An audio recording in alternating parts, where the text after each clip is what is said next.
Yes, it is. Yes. Would you like me to read it to you? If you know what it is and you prefer not to read, that'd be better. Oh, right. Well, if I don't have to read it and Jennifer can give you the statement. Oh, no, we'd like you to read Would it. you? If you can't do it on my heart, you need to. Oh, right, yeah. No, yeah, sorry.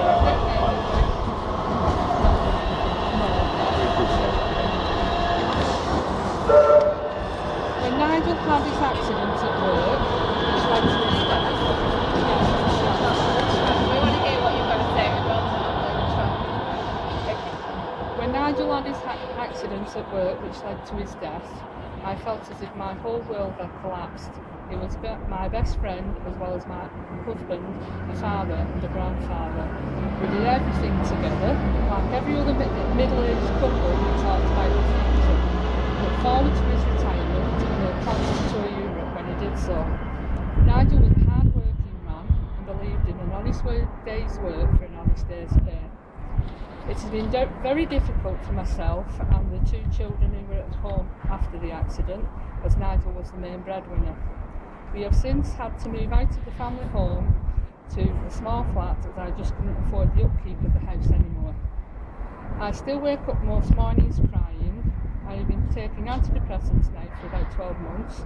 I wasn't coping at all well. When Nigel was in Hope Hospital, the staff there asked my permission to turn off the life support machine. This was the hardest decision of my life and still will stay with me until the day I die. People told me that the first year would be the hardest. My Christmas, my birthday, Nigel's birthday, Mother's Day, Father's Day. Yes, they were extremely hard. I would like to say that after nearly 3 years, they are just as hard. Nigel was the love of my life, the centre of my universe. We have another grandson due in a few weeks. Nigel will never see him, never get to see the funny things that babies do to make us smile. I am grateful that I have such a supportive family and friends. I truly believe that without them I would not have been here now. When Nigel died, all I wanted to do was die with him. There is so much of the first 12 months after his death that I don't remember. I was on autopilot, here but not really. We have all ridiculed health and safety laws at some time. But until your life is touched by a serious accident or fatality, you don't realise what HSE are trying to do to make the workplace a safer environment. My husband went to work and didn't come home. No one expects that to happen to them. It shouldn't happen to anybody. The world is a sadder place when not having my husband in it. How far does today's judgment go to allowing you and the rest of your family to move on from what's happened? It's sort of over now and we can start getting, I mean we've got another grandson due in a few weeks and you know we've got that to look forward to. It's still hard but each time something's come and gone like the inquest and right now it sort of it means that there's nothing else to bring it all back. The judge said that, you know, no fine, you know, it doesn't relate to the value of a human life, but do you feel that sufficient has been done? Do you feel, you know, some justice perhaps? It doesn't matter what they were fined to me, whether it were £50,000 or £5 million, it's not going to bring him back. So, you know, I don't really know how I feel about it. It'll never be enough. No. How do you feel that, as you said, he went to work where he was supposed to be safe, wasn't he? And this, you know, how do you feel about that? I don't see it, that I don't know about as well. I mean, he loved his job, he absolutely loved his job. The company, they are good to work for, they're a good company, but I don't know. It's half of me I alternate between myself feeling guilty because he'd worked there previously.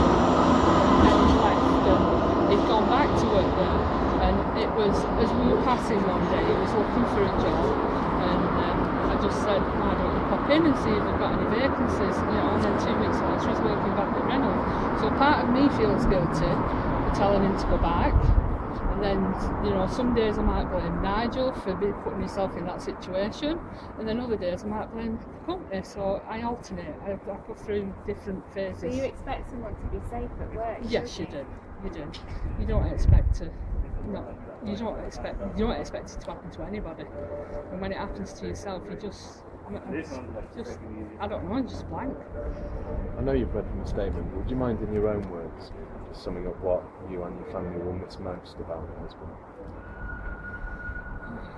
Everything. Yeah, he was an intelligent man.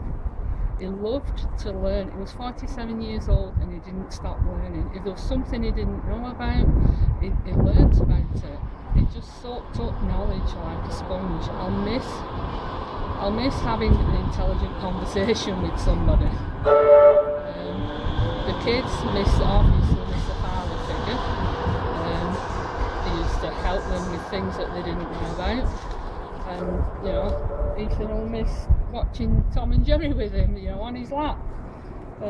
It's very, very difficult, and it changes from day to day what we miss about him most.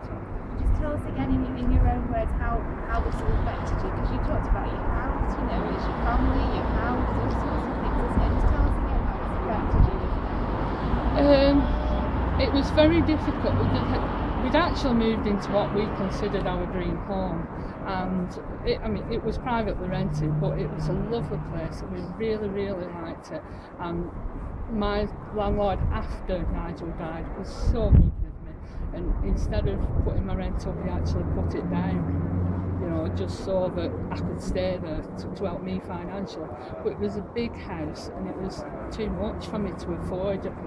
Gas bills, electric bills, you know, so unfortunately moved into a flat, but I do like it. It's very nice, and I don't know, the kids still all come round on a Sunday, and I'm sure my neighbour underneath doesn't like it very much. But just in general terms, what has his death, you know, meant to you? I've lost my best friend. I've lost somebody that I'd grow old with.